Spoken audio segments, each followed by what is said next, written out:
Yeah, business is so fun because business is a sport, and it's a sport that you can play for the rest of your lives.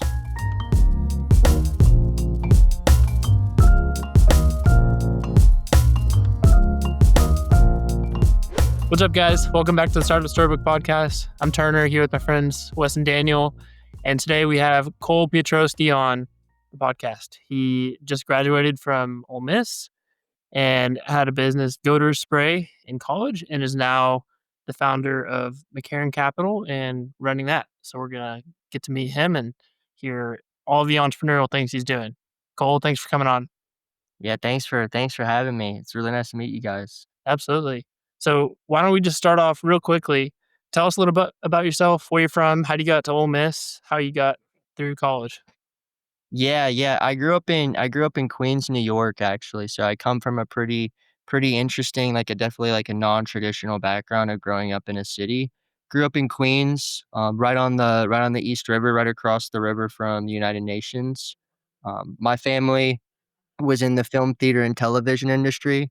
So my dad supplied hardware, specialty hardware. So everything for Broadway shows and for movie productions, except for lumber and lighting. And then my mom supplied special effects makeup. So that was kind of like her background, and that was kind of his background. My older sister, she's in reality television. Um, Knew that was something I was definitely really interested in, but also it wasn't really for me. I wanted to pursue athletics, and New York City wasn't really the place to do it. Ended up going to school for 2 years in Michigan, so I left New York, went to school, went to a new place, kinda, like, moved away from home, almost like college, if you will, but at, like, the age of 14, all by, like, self-choice. Like, I've always been pretty I transferred myself my last day of 6th grade to a different school in Brooklyn because I was, like, so fed up with the school I was at, and so I just, like, transferred myself and dragged my mom over there to sign off the paperwork. So I've always kinda taken the initiative and kinda been a little bit unique in that aspect. Ended up then having the opportunity to go to attend school at the not at the university, but at IMG Academy in Bradenton, Florida. Went there my junior year, was not very good, but I just kind of like worked my butt off. Ended up getting hurt and pulling my hamstring, and then COVID happened, and then during COVID, I would really say that was kinda like when my entrepreneurial spirit kind of also came out. So that's when I started doing a lot more research on, just, you know, online digital marketing. I think at the time, like, drop shipping was pretty popular. I was learning about real estate, and then I was just grinding and training during COVID. In my senior year, I had kind of like a pretty big breakout year. Ended up, going from, like, not even one of the best people in, like, my area in Florida. It's, like, one of the top runners, so that was, like, pretty awesome. Ended up having the opportunity to, um, you know, go and attend some of, like, the schools I've always dreamed about. Like, for instance, like, my sister, she got, denied from her dream school, which is University of Southern California, and then, I had the opportunity to go there, so it was just really awesome to kinda put in all that hard work and kind of, like, lay a really good foundation. Went to Ole Miss because of a couple reasons. 1, I really like all the guys that were on the team. 2, I never was able to take official visits to college, so I kinda had to pick my school blind. And just from, like, everything I could hear from people talking about Oxford and just, like, how people respected the campus, I knew that was definitely, like, the place I wanted to be, especially growing up in the city. Like, I think going to, like, that traditional, like, college town sounded, like, awesome to me. So ended up doing that. Throughout college, I did real estate deals. So I started kinda, like, really, like, my first successful business, which wasn't even, like, my own. It was just, like, I had, like, a holding company, Cole Home Solutions, and so, we did, really kind of hairy deals. So, for instance, we did a couple deals in Kentucky to where, we had, first-time homeowners, people who have, FHA mortgages, so they only have to put 5% down on a home. They would get down payment assistance, so essentially they would get a little loan, to help them pay their down payment to get into a property, which is great for these people, allow them to get into home ownership, but, a year or 2 after they purchase the home, they might have a job change or they might have something happen with their family, and they need to sell. And as a result, they're having to write a check to pay realtor commissions and to pay title insurance and all. Eventually, they're having to get to the point where they're having to pay 30, 40, 50 grand just to sell their house, which is, what they were told was always going to be like their biggest investment. So we saw a huge underlying need for that. At the time too, interest rates, this was about 2022, 2023. So interest rates were super high. So traditional investors couldn't necessarily borrow, if they wanted to buy a rental property. It wouldn't cash flow with 8% interest rates. But if they're able to take on, John Doe's mortgage and his mortgage is 3%, it's good for the purchaser. And also too, they'll take their down payment and they'll write that check to the homeowner. So we're able to solve that very complex. That was just like one type of transaction we were able to do. Um, and then actually my mom, more specifically on Godors, she kind of came from a cosmetic background. And she kind of started, Godors because we were in this small little apartment in Long Island City. And the smell was just outrageous, so we were trying to figure out ways that could just get rid of, like, our hockey gear smell, like, I mean, you talk about, like, Febreze, you talk about all those sneaker balls, nothing could work. So we kinda put together a formula, and kind of tested some fragrances and put together, kind of like what is now Godors, and then I ended up, you know, didn't really kinda take off, and then she had a health issue a couple years ago, and then this past year and I was always telling her, like, "I wanna take over Goders, I wanna, like, kinda, like, take it over." She's all like, "Finish school, finish school, finish school," and then, I ended up creating just, like, a Shopify website, and I went to her last winter, and I was like, "I wanna, like, launch this website, I wanna start, like, scaling this business," and then so she was, like, not for it, and then eventually she just kinda caved in, um, and then kind of similarly after that, took over Goders.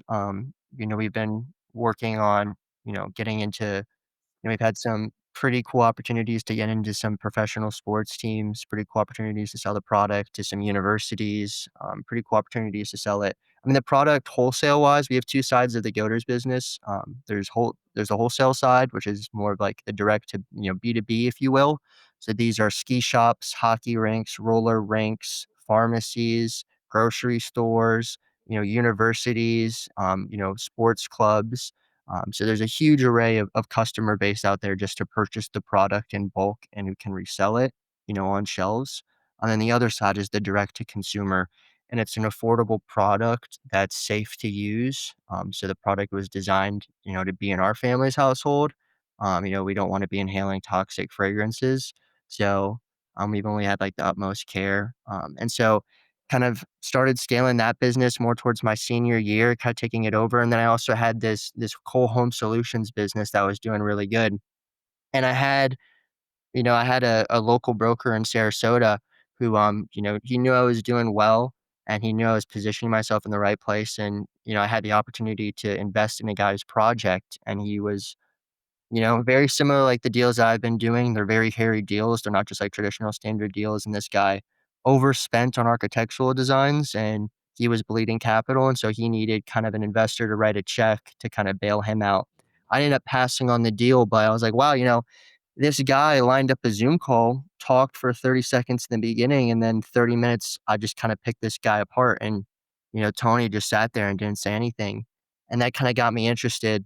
I knew on real estate, buying and selling is very saturated, but there's not a lot of people who are connecting investors, with opportunities and other investors and kinda setting up those JVs.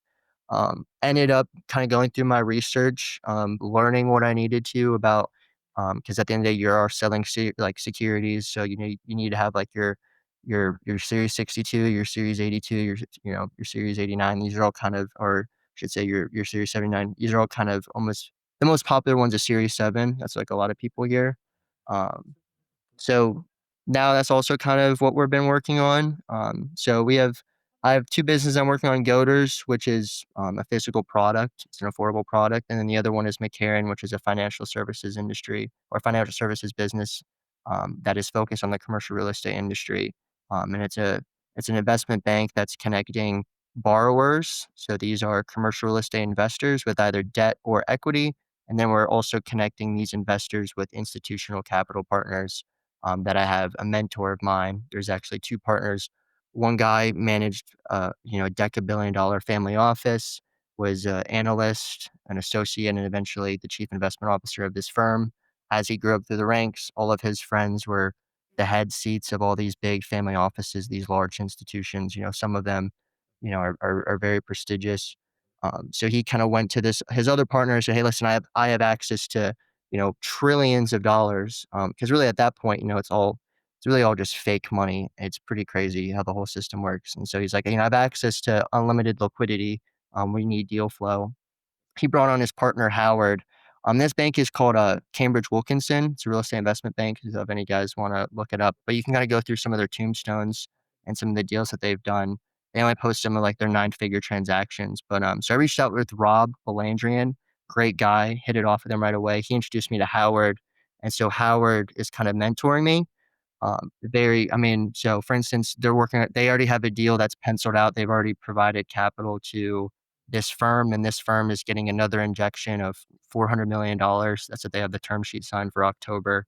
And this is, you know, you're talking about making 2 points on $400 million, and you're CC'd on a couple emails. So it's pretty crazy. That's really what when people talk about like your net worth is your network. And so he's been super brutally honest with me. He's a no bullshit guy from Brooklyn. My firm's actually named McCarren Capital, which is named after a park in Brooklyn called McCarren Park in Williamsburg, which used to be like a shitty neighborhood filled with like heroin addicts. And that's like where I first learned to run track. And now it's like a gentrified like Soho, which is kind of crazy. But so Howard's been awesome. He's a no bullshit type of guy. He's pretty straight to the point. So it's been great to kind of have a super successful entrepreneur who's scaled an investment bank, who now runs a huge private equity shop. Also to kind of be in my back pocket, help guide me through hiring people, help guide me through building an advisory board, help guide me through, wealth preservation, and also to just like hold me accountable. So I mean, those guys have been huge mentors to me as well. Yeah, this is amazing.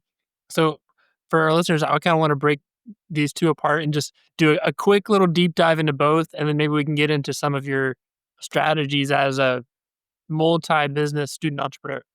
So, first off, with Godors. So, like you said, your mom was starting this, I think you said 10 years ago, and picked it up senior year.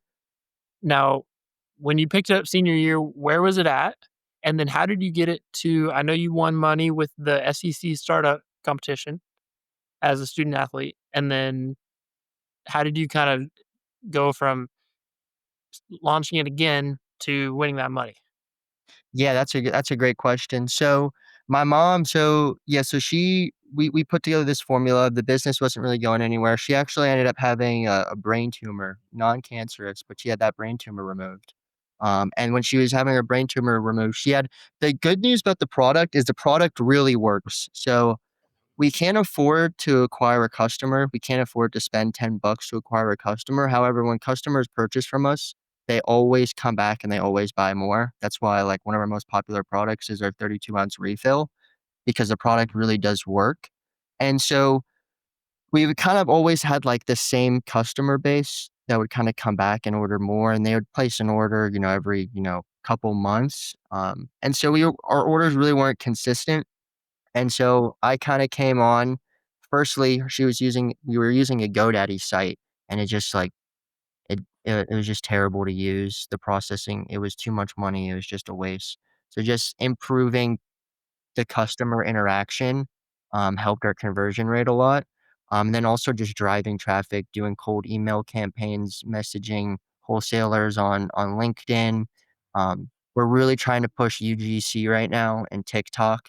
I think Meta is better fit towards if you're looking to, if you're offering like a $3,000 to $5,000 ticket, but if you're looking to sell an affordable product, let's just call it under $50, TikTok is kind of the channel to do it. So that's something we're like very opportunistic on, we're driving on. In terms of growing sales, we've kind of take it from, let's just call it maybe a couple $100 a month at best, to a couple thousand.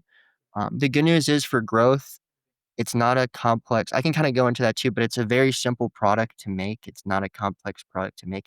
The margins are insane. So as a result, where I don't have a third party packer or a third party manufacturer. Everything is literally made in-house. Yeah. Um, I applied for the competition actually last year, and I didn't make the semifinal or the final. And then this year I reapplied.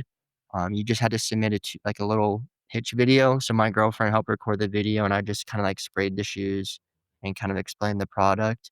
And then ended up getting notified that like I got selected for the semifinal. And I was like, okay, wow, like that's awesome. That's sweet. And then Actually, huge shout out to the University of Mississippi, Raven and Dante. They connected me with, people from the Ole Miss, Center of Innovation and Entrepreneurship, Caitlin and Tong, and, so then we started preparing, and we had about 4 weeks to prep for the show, put together a pitch deck. They were told, we're gonna have a 5-minute, presentation. I ended up going 10 minutes, so I ended up going a lot over, but so yeah, it gave me like 4 weeks to kind of lock in and kinda prep and kinda pitch and understand the product. Was kinda kept fumbling, kept folding, and then kept putting a lot of pressure on myself, and my dad was like, "Just stop thinking about it, just kinda wing it." You know what I mean? Like, you know it. So, I kinda showed up, everyone was you can definitely tell people were, like, tense, you can definitely tell people were, like, very confident in, like, their ideas, you know what I mean? Everyone that was there to win. But, like, I wasn't thinking at all about the competition. I was just like, I had other stuff and other deals going on too that I was working on too. So I just tried to like take it pretty calm, cool, and relaxed. And I went up there and I was expecting to kind of black out, but I just was kind of up there and I felt pretty calm. I think the judges really liked that I was engaged with them and I was able to kind of, make some jokes and kind of connect with them and keep them engaged. Um, and so, yeah, I mean, it was awesome to kinda go and just to have that opportunity to be up there, especially, with not making it the year prior to even the semifinal. Then also to kinda have a business too that, where it's still very early stages, but there's definitely I think it's a really good product. I think it's a winning product. Now it's just about marketing it. Yeah, absolutely. So, I guess my next question is kinda jumping into the student side. So, obviously, if you can do these 2 businesses and be a student athlete and go to classes, I think someone who is in school, anyone can go start a business. So, how did you manage your time while you're doing workouts with the team and running Godors and maybe getting started on McCarren Capital? Yeah. Yeah, it's a great what I mean? I think one of the things is I don't really have a work-life balance, I just kinda have a life balance, you know what I mean? I just think, like, work and just, like, having fun is I think lots of times people there's 2 biggest problems I see with just, like, underperforming people. One is that they struggle to take action. They put together plans, they're usually okay with putting together to-do lists, but then, how many times do you put together to-do lists, but then, like, you don't really ever finish the to-do list, you just kinda move on to the next to-do list. Um, so I think kinda trying to avoid that, just kinda consistently taking action, especially too, like, what I mean? These businesses aren't businesses that you expect to put in a little bit of work and then all of a sudden a TikTok goes viral. You know what I mean? Especially like with the McCarren business, it's about planting trees. It's about planting trees and then each day continuing to water them, continuing to take care of them. It's very much like being on a farm. You know what I mean? You have to take and you have to tender your crops long before you can harvest them. And so you have to kind of take that approach too. You know what I mean? That it's going to be a day by day thing. I think that's one thing about running that is really, really brutally hard about the sport is that you could train months and months to peak for such a short period of time, and you're not guaranteed anything. And literally physiologically, like a run that you do today, you're not going to get the adaptation for 9 days. So it's just like, what can you do now to get better in 9 days from now physiologically? So I think if you have that standpoint where it's like, okay, I'm going to take action, one, and I'm just going to done and then 2, I'm gonna have the plan that I'm gonna have to grind for a little bit of time, but if I just keep delaying gratification and I just keep thinking long term, and I don't give myself a short runway. I just keep finding ways to just keep extending and keep extending and keep winning.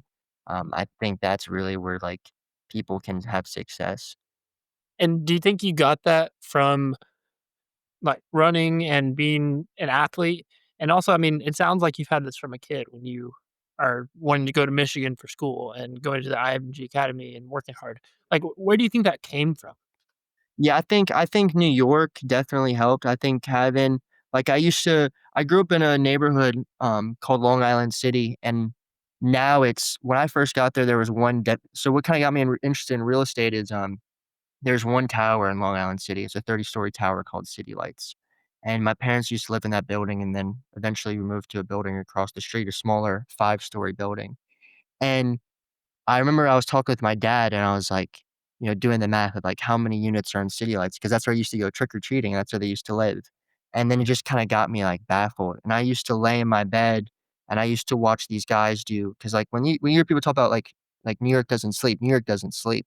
You know what I mean? You have guys, construction guys who work in the graveyard shift who are, hanging steel 50 stories up above, concrete, being held by nothing but a harness, and they can see nothing with a headlamp. You know what I mean? You talk about balls of steel. That teaches you perspective too. My dad is the hardest working guy. Like he has the worst ADHD where he's just like always go go go go go. Like if he sits down, he just sits right back up. So I don't work remotely close to as hard as he does. So I think the New York kind of being growing up in New York City and then also having like an environment like being around my father who's just like, what are you doing? I mean, like, let's go. Like, let's figure out something to do. Don't just sit there and play 2K. Like, Yeah. so you know what I mean? Like, it just Yeah, yeah. something Go I ahead. I would like you to expand more upon because I'm curious is the mentors that you were talking about before. Yeah, yeah, yeah, yeah. I think I can do a whole seminar on mentors, but a couple things is when you're looking for people, a lot of there's a couple things. First and foremost is if you're young and you're hungry, that is your biggest in with any mentor. Any of these guys, especially really successful guys, they have all the money in the world, they have all the resources in the world, they have all the freedom in the world, but the only thing they don't have is time. And they would do anything to go back and do it all over again. And you wanna position yourself as that opportunity, you know what I mean? Take your legacy, take all your knowledge and put it into me, you know what I mean? Like, I'm open to learn, I'm coachable, I'm gonna ask you the right questions, I wanna help you, you know what I mean? But also too is like, I want you to build a long-lasting legacy by helping build me. And just say like, "I don't care what I'm gonna do, just help point me in the right direction, help advise me, help guide me, help barely give me the light to see and let me stumble around and figure it out as I go." So if you position yourself like that, you'll be good, and make sure you're only positioning yourselves to people that you would wanna trade lives with, right? Is this an investment banker that's, scaled a deca-billion-dollar investment bank, but he has no work-life balance and, he's been divorced 3 times, you know what I mean? Like, is that who you wanna be mentoring you? You know what I mean? Um, is it a guy who, can, clock into the office at 2 o'clock after dropping off his kids and spending the morning with his wife and can check in on his people? You know what I mean? There's more things than just tangible money that so try to figure out like who it doesn't matter if it's money, doesn't matter if it's geological location, the amount of kids that the person has, but figure out someone who you're like, "You know what? Like, I would like to in 20 years be in a similar position as him." You know what I mean? Because I think lots of times people latch on to advisors and to mentors, and they just latch on, but it's not the right guidance. And so I think as one, know your worth, know that one, you're not worth anything, but also you're worth everything. And then two, reach out to people who you'd wanna swap positions with. And if you have that approach, I mean, it's gonna be very hard for you not to be successful. I love what you just said there. As college students or young people, we aren't worth anything. We don't have the experience that these mentors, these people who have 20, 30, 40 years of experience, we don't have that, of course. But like you said earlier, the time that we have now is why we're worth something to them. And Yeah. just like you said, you have to be willing to put in the work while recognizing that, hey, I don't know anything, but I'm just going to go out and not go 24/7, but work extremely hard and be extremely diligent. And that's not just in entrepreneurship. That's in if you're a management major and going to work at a large firm or a small bank in your local city. Like that's just something that as a generation, I think we could use more of, to be honest.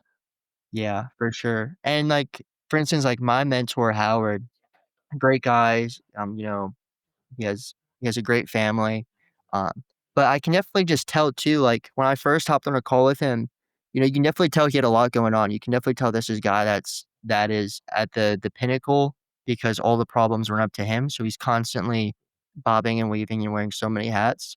But just kind of seeing how much fun, like, it's been for him, you know what I mean? Like, I get him jacked up on calls where I'm like, "Come on, like, let's go," and, like, you can definitely tell, like, it helps bring the spark back to these guys, you know what I mean? And so that's really where it's like, you're not worth anything because, like, we're not the most skilled, we're not the most experienced, you know what I mean? But what we do have is we do have the hunger, we do have the drive, we do have the ambition, but also too, like, we could provide so many other intangible things that make you excited to wake up in the morning and that make you pumped to hop on a Zoom call and like things like that, that's worth more than anything to those types of guys. That's why if you can provide that to them, you improve their quality of life, you make them excited to wake up in the morning. I mean, that's invaluable to anyone. So, but Where would you recommend college students find mentors? Should they look within their own university or within their family or friends of their parents or people I would online? go I would go, personally, so there's a couple things, One, I love my family, but I think you're doing yourself a disservice if the first thing you start with is friends and family. I think you need to solidify yourself as someone who wants to go out and make a name for themselves, and you're okay cold emailing people, cold messaging people on LinkedIn, and not getting responses, but being okay too for people to kind of blow you off. In terms of finding mentors, there's a couple of different avenues I would go through. One, I would go on LinkedIn. You can get LinkedIn Sales Navigator. It's about 99 bucks a month, or you can just go on the regular LinkedIn, and I would just connect with people. I would build this is what I would do. This costs no money. I would take a LinkedIn account, I would set up a Google Sheets or an Excel, and I put together a lead list of mentors, and I'd categorize them, and I'd put their first name, their last name, their company name, their email address, and their LinkedIn URL. And I would go through each of their LinkedIn URLs, and I would follow them. I would like a couple of their posts, and then eventually I would connect with them and message them. And on that message, you can put together a prompt, and you can put it in ChatGPT, and then you can have it spit out an email and a LinkedIn message. And then I would take the copy and paste the email and the LinkedIn message, and I would go through and I'd send it to each person, and I would spend one night and I would try to see how big I could grow that list. And it could be other entrepreneurs, it could be guys who are C-suite executives at Fortune 500 companies. It could be a local guy who owns a business on Main Street. It could be not even be a business owner at all, or it could be anything. I would put together a lead list, and then I would just start hammering that lead list, and every couple weeks follow through. And every couple weeks you see a journal or you see a post on like your local paper and you see someone who did something, maybe they're a local developer, maybe there's something, I would add it to the lead list. I'd maybe send them physical mail. I mean, you can go to Rotary clubs. Like Rotary clubs are like these little like investment meetups. You can go to industry meetups. You could cold call people. Um, Physical mail. I had this little. This is crazy, but this is a machine. So this is a machine, and you could there's a track. There's a track. So this is really how it fits. So it sits on a desk like this, and then this is a arm, and then this is arm. But you can plug in. Sorry, I'm like nerding out. But this is a pen that you can put it in, and then you could have the machine like physically handwrite mails. And like I used to be in my room, and my girlfriend would help me, and I would put together these letters to local people in Oxford, Mississippi, and then the machine would handwrite letters, and then I put them in envelopes, and I would send them. I mean, you got to find out ways in which to save yourself time and be creative and stand out. And anything you can do to accelerate time, go all in on that. Like I have LinkedIn bots that like connect with people on LinkedIn automatically, and that's scrape automatically. So like figure out whatever vehicle it is and then hammer it. If it's physical mail, if it's going to meetups, if it's sending people on LinkedIn, pick one channel that you think attracts you the most and then do it 1,000 times before you think about quitting. And I guarantee it, you'll have success.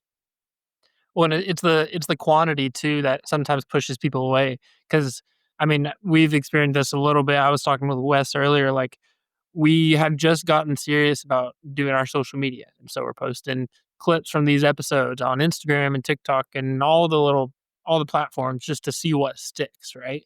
And we've been doing it consistently and quality for probably about a month, and I was getting a little impatient today. I was like, "Geez, I mean, we should probably be doing something different." And it's like, "Well, no, we just haven't done it long enough, and we just need to stick with it." And I mean, that impatience is natural, but it's frustrating, right? Because you expect it to be instantaneous, just like everything else in the world is. So, Yeah, yeah, exactly what you're talking about. And like for instance, like let's just say it's like short form content that you're cutting up from these podcasts too. I mean, unless, like, for instance, let's say in 18 months from now, you guys had the same exact approach and you guys got nowhere. Well, at that point, I mean, you guys are kind of insane. As you guys, I mean, if you keep doing the same thing and don't get anything, like any results. However, I think in 18 months from now, you guys learn the algorithm, you guys learn what content sticks, what's posting too much and like you're losing your viewer base, what's posting enough. Are we posting too many clips? Like the quantity also helps with the quality because the quantity gives you the experience and it gives you the understanding of what you're doing to where the future outputs in the future are just better quality. You know what I mean? yeah. So, and like in terms of the short form content, like you just got to keep hammering it. You know what I mean? Like there's so many times where it's like you could be one reel away from it just like taking off and you quit. You know what I mean? There also could be like 1,000 reels before it hits. Like we don't know. Like we have no idea. But the only thing we can do is just do our best and see if we can do anything. Um, but yeah, I mean, It's like the saying, if you knew that after failing 26 times and on the 27th time you succeed, you'd fail extremely quickly. So I think that's just a rule of entrepreneurship. Fail quick and learn fast because yeah, yeah, that's the only way it happens. yeah. I think like I hear there's a couple things. One is fail quick. Like I think lots of times people get shiny object syndrome and something doesn't work and they move on too quick. And like I've fallen victim of this too. But it's just like you can't fail quick. Like you have to be prepared to get like punched in the teeth day after day, week after week, month after month, year after year. But if you have enough of a feeling in your gut that it really will work, you got to keep sticking with it. However, is once you eventually do get kicked to the ground, you got to pop up quick. You know what I mean? I think you got to fail slow, and eventually, when you do get choked out, you got to pop up quick. I think lots of times people are just they think they're gonna launch an e-com store, and they're like, "We're gonna drop ship health supplements, and we have a supplier." And then they do all this planning, and they design all the labeling, they put together the whole product line, they put together a campaign, the campaign starts running, and it doesn't really pick up too much, and then they move on to the next product, and it's testing the next product and the next thing. And it's just like, I think our brains are cooked from, like, social media and just, like, the brain rot and just, like, the moving on to the next thing, the next thing, the next thing. Like, sometimes you gotta weather the storm, and you gotta just hunker down and just eventually it's like we were talking about, quality. Well, what the good thing about quality I mean, without quantity, the good thing about quantity is you're bound to eventually get lucky. You know what I mean? Like, I don't know if you guys watched, like, Alex Hormozy, Oh yeah. but Alex Hormozy, I mean, like, he's one of those guys too where it's just like business is all about luck, and you can't control luck. But the only thing you can control is the amount of outputs you put in consistently. And if you do enough, eventually you will get lucky. And so that's, like, the mindset that everyone's gotta take. It doesn't matter if it's business, if it's you gotta be opportunistic. You gotta think you're gonna get lucky, and you gotta have the approach of, like, do I wanna get l if I have 5 opportunities to get lucky, I probably won't get lucky. You know what I mean? If you go into the gas station and you buy 3 lotto tickets, you know what I mean? You think you're gonna win the lottery. I mean, your odds are nothing. But if you go in there and you buy every lottery ticket in there, I mean, your odds still aren't great, but you feel like you have more of a probability of success. So, I mean, you just gotta keep doing those inputs. So Cole, the episode we put out on Monday this week was a guy named Okaris Barandu from Auburn University. He has a EV charging installation company, and one thing he said in the episode was that luck isn't really luck. It's kind of where opportunity and your hard work meet, and then people see it as luck because they didn't see any of the hard work or the opportunities that slowly came by. And I mean, that's exactly what you're saying here too. Yeah, yeah, that's, like, the perfect way to describe it, like, it isn't luck, you know what I mean? People call it luck, and I mean, it's unfortunate that's what it's called, but it's alignment, you know what I mean? It's just things finally syncing up, and yes, that's luck, but it isn't, you know what I mean? Yeah, But that's a great way to articulate it. absolutely. So I've got another question, kind of going back to the SEC startup competition. So most universities have in their entrepreneurship program some sort of either you're practicing pitching an idea or a pitch competition of their own, right? And so for a college student that maybe has an idea and they're like, well, I don't know if it's kind of dumb or I don't feel super confident about going up and talking about it or, whoa, I might win $10,000. That's a lot of money. I don't know what to do with that. What tips would you give them to get over that fear? And then maybe tips to actually pitch too. Yeah, yeah, pitching's hard. I think, pitching's hard. I think one of the things that has I've always done very well public speaking, and I think one of the things you have to do when you're presenting and when you're pitching is you have to be able to captivate your audience's attention, and the way you do that is through a couple of things. One is it's through their initial judgment, you know what I mean? Like, are you talking loud? You have good energy? Do they know that, like, you're there and you're present, not that you're thinking about the pitch? You know, are you engaging with them in the room before you actually get going? Because there's a lot of competitions you get into where it's like, "Hold off." You know what I mean? Once we start the clock, then you can kinda get into it. But how can you kind of build a like and a trust with the judges in the room? Make sure you're judged appropriately, make sure, you're holding yourself to a good standard. Another advice I would have too is, like, I brought on a couple of my training partners to help me at McCarren Capital. I mean, you guys are working together. I think collaborate, you know what I mean? Um Collaborate with your friends, make it enjoyable, find things because at the end of the day, I mean, you guys know, like, it is fun, but there's a lot of stuff that isn't so much fun, so it's great to be able to have fun doing boring things because you're doing it with the people you like to hang out with. Um, that's a huge recommendation I have. It also helps each other hold accountability as opposed to you having to do everything, as opposed to you having to be, the visionary, the operator. You can kind of delegate tasks and kind of split things up, and each person can kind of have their own specialty. So that's what I would say is I would say one is I would definitely work with friends. I think doing I would definitely work with friends. I think friends is the best thing I do. Um, and then in terms of prepping for pitches, don't have it rehearsed. I mean, too many times people are trying to practice it and nail it. You have to engage with the judges. You have to engage with the audience, and each pitch should be very similar, but also different. You know what I mean? Yeah, absolutely.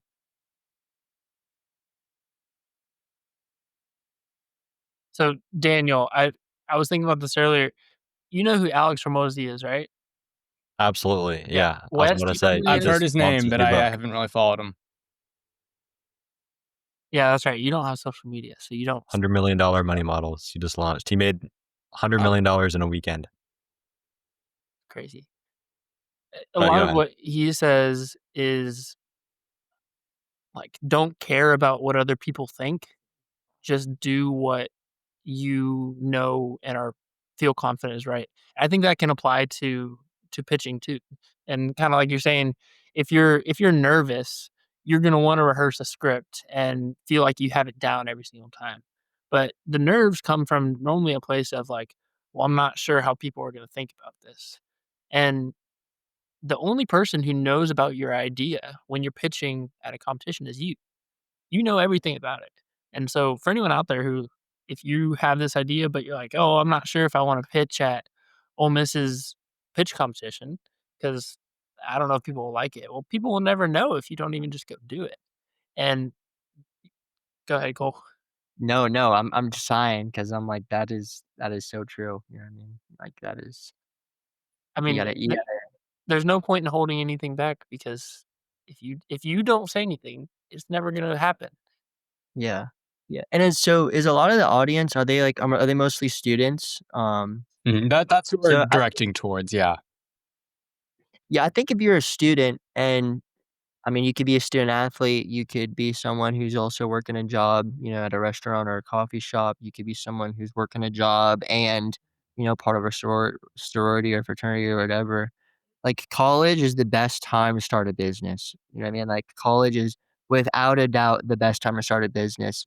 You could think that like you're dead broke, but like college is the best time to start a business because you're able to take the most risk. Like your overhead isn't a whole lot. You're able to raise money really easily because you can go to people and you can say like, "Hey, listen, let's say you want to start, an electrical installation company, people who go out and install, Tesla's, Cybertruck stores. I mean, first thing I would do is I go out and find a mentor who's done successful in home services. Someone who, like, for instance, if I'm in Oxford, Mississippi, someone who has a roofing company in Oxford, someone who has a garage installation company, someone who you can come to them and say, "Hey, listen, I have this new business venture. This is my business plan. I would love it if you can help advise me." I mean, they also have the right customers that can refer you business too. So that's what I would do is one, I would take action. Two, I'd find a mentor. And then three is like college is the best time to start a business. Like go for it. Grab a couple friends, figure out if it's sorority sisters, if it's, guys that you're training with on your team, if it's guys from your old town, find a group of two to four. You don't really need anything else than that. You really need two to four. Anything more than that, it's too crowded and people are all over the place. But I'd find two to four people. I would build a team. I would then find a mentor and I'd find an advisor, someone who you can leverage their playbook, and I'd figure out whatever vertical they want to go into. You know what I mean? Like, for instance, investment banking. I mean, there like we do such a niche thing, which is capital raising, commercial real estate capital raising. But I mean, there's people who are doing pipe deals, or people who are doing warrants, there are people doing, IPOs. Like there's all types of different verticals. You know, if you want to go into financial services, the first thing I would do is I would find a mentor that's already paved his path in one of those verticals. And then I would just say, "Hey, listen, I have two boys, two guys, two sorority sisters, I don't whoever it is, you know, we wanna help, we wanna start this thing, you're perfect alignment to help us do it.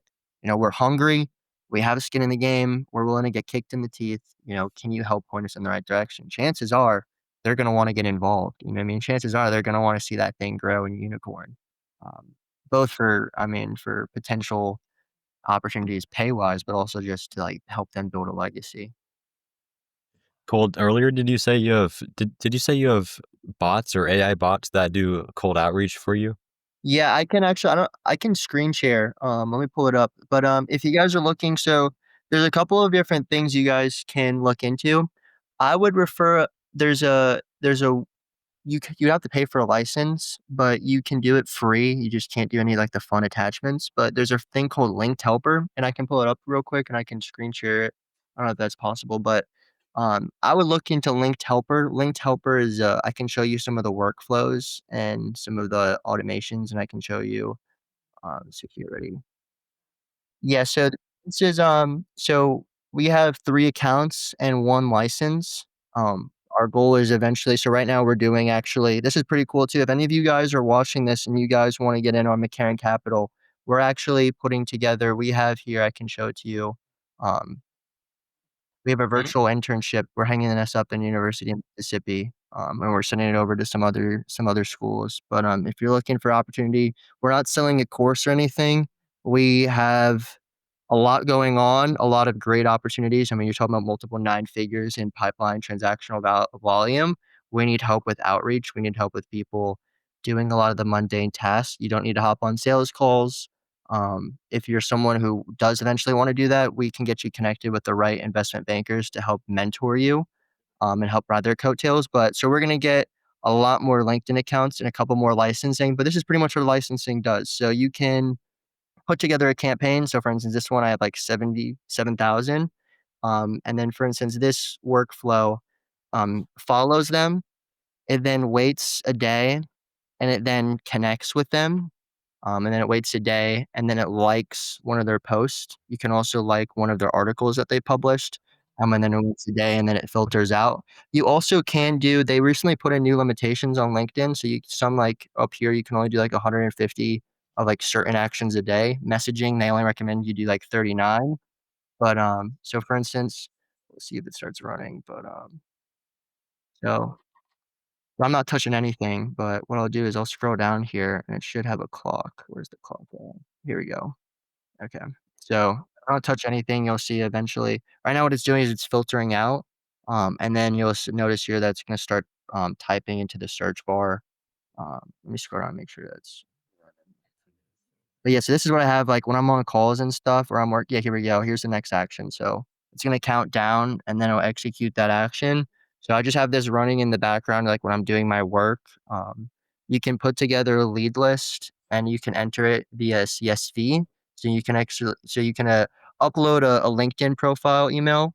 Another thing too, so like I'm not touching anything, and then it'll kind of go through this whole sequence, and it'll check element, and it'll do a whole variety of things. And then I can also show you our email machines. So for McCarren Capital is one of the domains. We also have McCarren Funds, McCarren Management, McCarren Family Office. Each one of those family offices, each one of those domains, we have 99 inboxes. So each inbox can send 5 emails a day without going to spam. And then all the email copy is spin text, so each email is completely different. So we can send upwards of like 5 to 10,000 emails a day. So here, like I'm gonna move this, but like I'm still not typing. But this is a lead list, for instance. I'll just show you this one. Um, so this is a lead list that we pulled, and this is 21,000, and this is email. And then, for instance, like we'll go to like this is pitch book data. Um, this is gonna take forever to load because it's such a big CSV. But so this is like a lead list that we use for our campaigns, and so it has both their email inbox and it has their LinkedIn. This is what interns will be using to communicate. So we have their phone number, their LinkedIn password, and their emails and their firm name. And then there's just so much data here. Like Yeah. so we have endless people, we have endless opportunities for us to work. You'll notice like JP Morgan's in here. Like there's just a ton of firms. So yeah, like 80,000, and that's just like one list. And then the LinkedIn machine is hammering subcategory list to help be a little bit more Boolean. And then we're also using the email machines, but yeah, and automation. See, this is another thing too. Like we're in the era of automation and AI. Like there is no excuses anymore. This is not like we're having. I mean, if I were to do my job back in the '80s and you had to do everything belly to belly, call to call, you know, the leverage you have is terrible. I mean, nowadays you have AI scrapers who can do outreach. I mean, the ways I'm implementing are very similar for Godors. You know what I mean? Cold email to, hockey rinks, roller rinks, ski shops, pharmacies, grocery stores. You know what I mean? Hitting them with milestones. Like modern AI and technology and outreach is insane. Like this is more of a reason. If you're young, you have a competitive advantage. All of these boomers don't know how to use AI. They use AI as a Google Chrome extension. They use AI to help them edit emails. There's so many different ways for you to implement AI into businesses like this. They have no idea how to set up scrapers. They have no idea how to go out and find new. Howard's been in the industry for 30 years. You know what I mean? He feels like he's met everyone in the industry, but he knows there's stones out there that have not been turned over. What do we have? We have the data and we have the vehicles to reach out and turn those stones over and to get lucky and find a lender. Find a bridge lender who writes construction loans and they're writing 25 to $100 million loans. Where are they getting their money from? They're getting their money from Howard. How did Howard find them? Me. How did I find them? Using a dumb system and a dumb list and literally using AI. Like this has never been a better era to make money. This has never been a better era to start a business. This has never been a better era to do anything, to live, to exist. I mean, you look at what happened. I mean, you're talking about from Jesus Christ, from when he was on this earth to, the 1800s. You talk about technical, ad advancements, really not much. And then you look from the 1800s to now, how accelerated it's gotten. And you look at where it's going to be in another 50 years from now. Like, this is the era to make money. This is the era to be successful. This is the era to dominate. And like, there's that Joe Rogan clip, you know what I mean? Like, there's hungry savages out there that are going to go out there and they're going to like run people over. And there's people that are going to sit there and complain. Like, be one of those people. You know what I mean? You don't have to be ruthless, but you can just have the hustle and the ambition. There's no better of a time than now. I mean, I have a machine right now running, connecting with people on LinkedIn. You know what I mean? Like, how crazy is that? You know what I mean? This isn't the 80s anymore when it's old school way. Like, we have to take advantage of this while we still can. But yeah. That's amazing advice. And we're gonna hopefully get you your first intern from the Startup Storybook. That would be awesome. Yeah. I mean, yeah, if you're someone who you're looking for, so this, I'm just being straight up too. So it's a 90-day program. You come in for 90 days. Like, if we're going to give you work to do, we're going to give you in the direction. We need people who can learn on the fly. We'll train you and we'll teach you. But at the end of the day, like, if you're just stupid, like, and you're just asking these dumb questions and you're not taking action, like, you're going to get kicked. It's just as simple as that. Like, I'm not going to pay to have your LinkedIn accounts and you should, because I haven't even showed you too, is so like, this is really where, like, I mean, I have a lot going on, but kind of what you guys are talking about is time management. You know what I mean? Is that whole aspect. So what I've built and so like one of my best friends, who's one of my training partners, he's a computer science kid. So we have built a whole custom CRM specifically designed for our wants and our needs. So this is our Rolodex of investors. So when we have a client that wants a bridge loan, right? Wants a construction loan, I can come into here and I can go, let's just say he's looking for a bridge loan or construction loan. We have all these groups of contacts we've already spoken with, and we have their LinkedIn, we have their emails, we have their websites, we have their minimum check sizes. Sorry, I can scroll over here if it would. Well, what platform is this on? This is on Adio. I've used like Go high level systems. They're all pretty like, but Adio is very expensive, but it's very intuitive. And so, yeah, I mean, like, so for instance, we don't do any loans or any check sizes below $1 million. I mean, then you're treading into like retail investors. We're specifically going like principal firms to principal firms. So when we get like, for instance, we had a lady come to us today. She's looking for a $10 million bridge loan for a deal in Dallas. I would share the deal, but I did sign an NDA, so I definitely don't want to share a deal on a podcast. That would definitely breach some issues. But so like, for instance, right? She needs a bridge loan. So she owns a property in Dallas. She's looking to develop, right? This is a little bit more high level stuff too for real estate. But when someone builds a garden style 346 unit apartment complex, it's very different than the traditional ways. So she purchased the land cash. She's getting a $10 million bridge loan. And then she's getting a $50 million construction loan for phase 1 of construction. And then a $40 million construction loan for phase 2 of construction. So there's 3 loans that we're doing with her. When we get those loans, the traditional way is the banker would pick up their phone and they'd go through their notepad and they call their 5 banks. Our way is we take your deal, we put together a sequence, right? For instance, like this is like one sequence. So it includes, the spin includes the first name, and we can include attachments on the deal. And then we go into our Rolodex and we take the list of 92 people.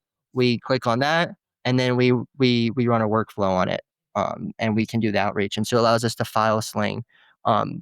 This is, for instance, like our client acquisition list. So these are firms that are looking to raise money that we're working with. So it's just a way for us to kind of track the pipeline. This is like another pipeline that we're working on too.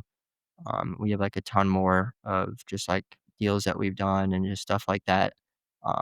But yeah, I mean, I've used Go high level systems, but this is like a pipeline for a client. And just ways in which we can kind of track everything and manage stuff. But yeah, I mean, so like I would recommend also like having a system that you can kind of track everything and organize. So like that system too, we can assign tasks. Like I can go back to and like here already, sorry, I know I'm kind of going way off topic here, but for instance, like equity multiple. So for instance, we click on this card and we can send them an email directly from here. So we can send them an email. We can see all of the activity we've done with them. We can see all the emails we've sent them. We can see the call recording. that I did with them and all the notes on that. You know what I mean? You can see everything there. You know what I mean? Like, if someone asks, like, I have someone on my team, for instance, who, like, let's just say they need to get information on a deal. It's like we can assign tasks, you know, files. We can see their pitch deck. So we have everything categorized and organized into one platform.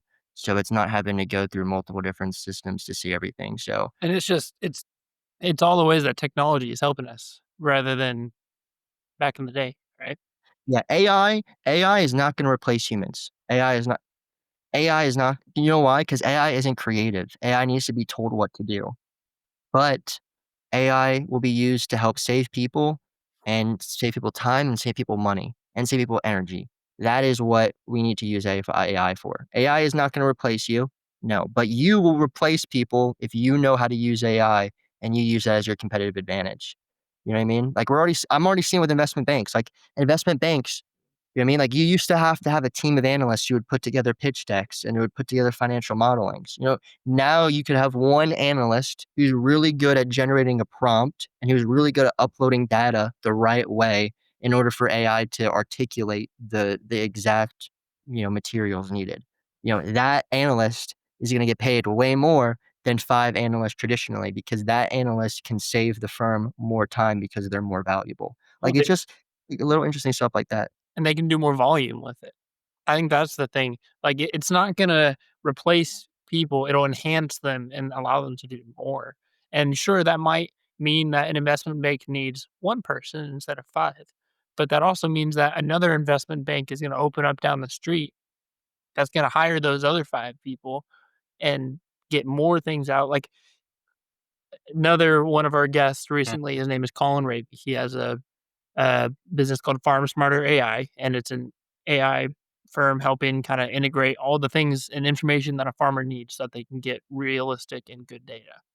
And one of the things he said is that one of his mentors, who is about 70 and works in Congress, said that back in my day, like, we thought that we were gonna be working 20 hours a week in the year 2000. I'm working more than I ever have before. Those are pretty much the exact words he said. And the point for that is, like, of course, people think that technology is gonna get rid of jobs and you don't ever have to work again. No, it's not going to. It's going to help us do more. Now, unless AGI becomes like intelligent, wants to kill people, and that's a little bit different. But I don't see that happening. I think, like you're saying, Yeah. it's here to It enhance. broadens the scope of possibility. Yeah, yeah, Yeah, and also I think too, like, if you're a young, like, entrepreneur, like, it does nothing but help you start, you know what I mean? Like, I mean, you can use AI to help you come up with business concepts, come up with logos, you know what I mean? Like, I mean, yeah, it is crazy. I mean, this is the best era to be doing any of this stuff is right now. You know what I mean, we're in the golden age. You know what I mean, this is the epitome of innovation. Like, this is the best time to be alive, which is pretty awesome. absolutely. So if you were, I mean, when you were a freshman, you were doing a ton already. But if you were going to go back to freshman year of college and give some advice to your younger self, what would you say? Um, I mean, I would definitely say, like, have fun, like, enjoy your moments with your friends. I mean, like, you always hear people say, like, you're never gonna get college back. But, I would just I would focus spending time on what you wanna do. You know what I mean? I think lots of times people have expectations of what a college experience is supposed to be like. You know what I mean? Like, going to the bars is fun, like, with your friends, like, when you're in a mood for it. But, like, there's been so many times, like, I didn't really go out much, but there's been so much times, like, when I went out, I'm like, this is like the most boring I've ever been to in my entire life. Like, how do people think this is fun? You know what I mean? Like, it's not like I don't know people. It's just like this just like isn't fun to me. You know what I mean? Like, fun to me is like playing pickleball with my friends. Fun to me is driving around and, like, going to the lake. Fun with me is, like, going and, like, eating Japanese food, you know what I mean? Like, that's fun, like, spend your time doing things that you enjoy doing, not what your friends enjoy doing, not what someone else enjoys doing, not what you're told you're supposed to be doing. You know what I mean? Spend time doing what you wanna be doing. Is that starting a podcast with your friends? Is that starting a business with your friends? Is that getting mentored by a guy? Is that, nothing involving business and entrepreneurship? Like spend your time doing what you want to do. You like college, you have so much free time. You're not locked down to a 9 to 5. Spend time doing, you know, things you want to do. And alternatively too is spend time positioning yourselves in the right way. You know what I mean? Like if I was a freshman, I would have that mindset that I have 4 years to work 10 hours a week on something to position myself to when I graduate, I'm in control of what I want to do. You know what I mean? And like if you want to be an entrepreneur, like if you're a freshman, spend your first 6 months hammering every successful entrepreneur in your local area, back home and at your university. Focus on that. Find someone that you can write a coattail to and that can either pay you a salary and you help them with some back end office, or maybe it's, hey, listen, I want to eventually start a firm together. I'd like to do like a joint venture with you. Figure out whatever it is and spend your time doing what you want to do, and also spend your time being proactive, not reactive. You know what I mean? Like every person has free time. You know what I mean? Spend your free time doing things that make you happy and that are going to position you for success in the future. I mean, exactly kind of what we were talking about earlier. Like the inputs that you put in today determine the outputs you get in the future. If you expect to get instant gratification, you're going to fail miserably. But if you have the approach that you're going to show up each day for day on day, week on week, month on month, year on year, and get kicked in the teeth, and you're going to get right back up and keep going, you're going to be successful. And if you start that as a freshman, you know what I mean? Like if you find the right mentor as a freshman, like if I found Howard as a freshman, by junior year, we would not have been running track at the University of Mississippi, and I would have dropped out and been living in a villa in Costa Rica probably, because I would be like, if I'm, if I'm making that type of money in college, like I'm probably not sticking around. So like there's you like I know a kid who started an investment bank at 17 years old. Him and his friend, younger friend is 16. I mean, this is just like one vehicle. You know what I mean? There's so many different vehicles you can use to make money. The kid just dropped out of college and he's absolutely printing, like making money that you would, and he's not like a very flashy kid. You know what I mean? Like I know him because he's doing well, but I mean, like this, I mean, you see like guys like TJR and some of these kids, like they literally make money just posting online that they have money. You know what I mean? And this kid just, you can make money so quick nowadays with AI. However, it's not gonna happen overnight. But like if you and 3 of your boys, you know what I mean? Like this is what we're trying to do with Carson and Marcus. Like we're gonna get an office in Sarasota right on the water, and we're gonna show up to the office, 8 hours a day and lock in and tap in and have a good time doing it and be in an environment that's fun. Like if you do that with your friends for 9 months, like you will like it gives me goosebumps thinking about it, but like you will win. You know what I mean? Like how can you not win?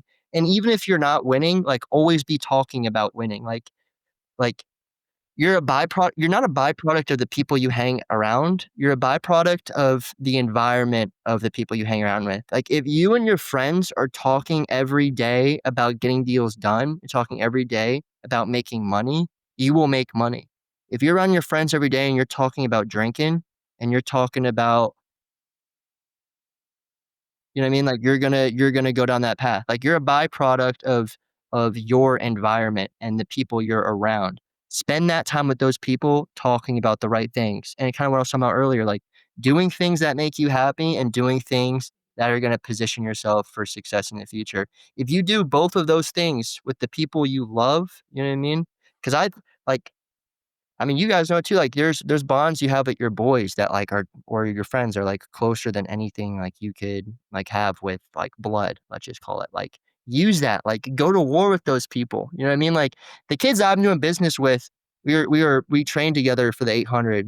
You know what I mean? Like, I've seen these kids throwing up from heat exhaustion on a track in the Mississippi summer heat. I've seen these kids wake up at 4:30 a.m. to wake up and do a long run. You know what I mean? If I text them at 12:30 on a Friday, "Hey, can you, schedule this call?" or, "Hey, can you send this email?" They're not complaining about how hard it is. You know what I mean?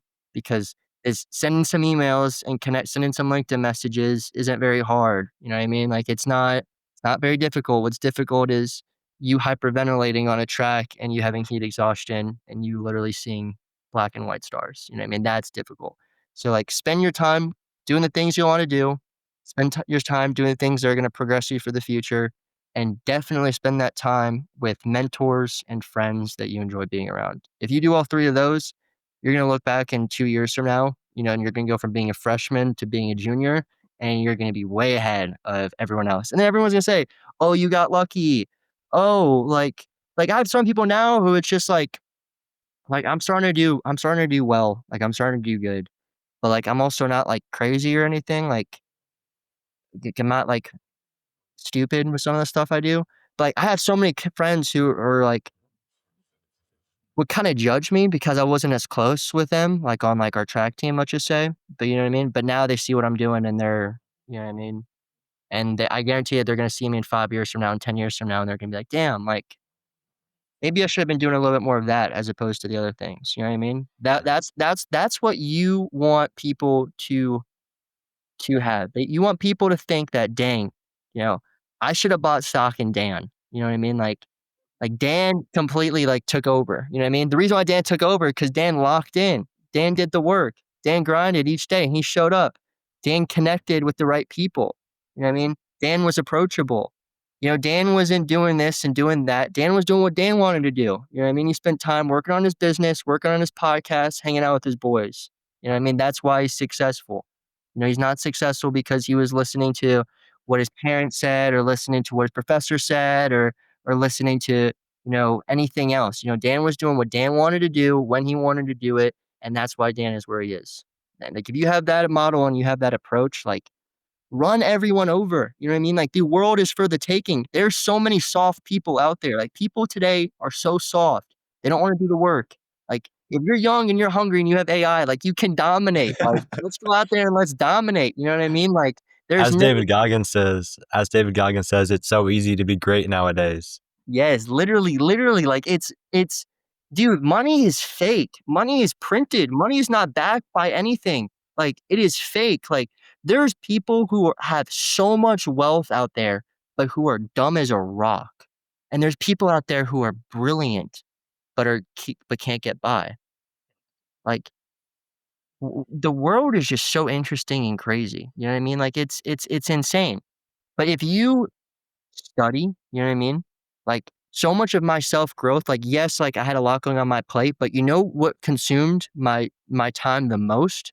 That was self-improvement, and that was researching, that was listening to podcasts, that was reading books, that was watching YouTube.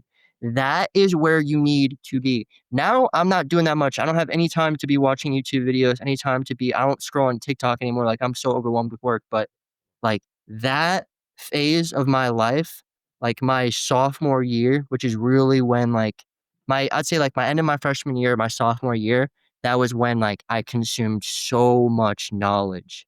You know what I mean? But almost too, I almost got almost into like a little bit of a like a analysis paralysis where I was trying to learn and study. Sometimes it's great. What I would do is first and foremost, I'd find people you'd want to die for. I'd find people you want to go to war with. Because if you want to go to war with them, starting a business together is going to be easy. The second thing I would do is I would bundle that up in a package. It doesn't need to be named and branded and any of that. Bundle it up as a package. Take that package and then go and find a mentor. Find someone who can guide the 3 or 4 of you guys to success. And the next thing is execute.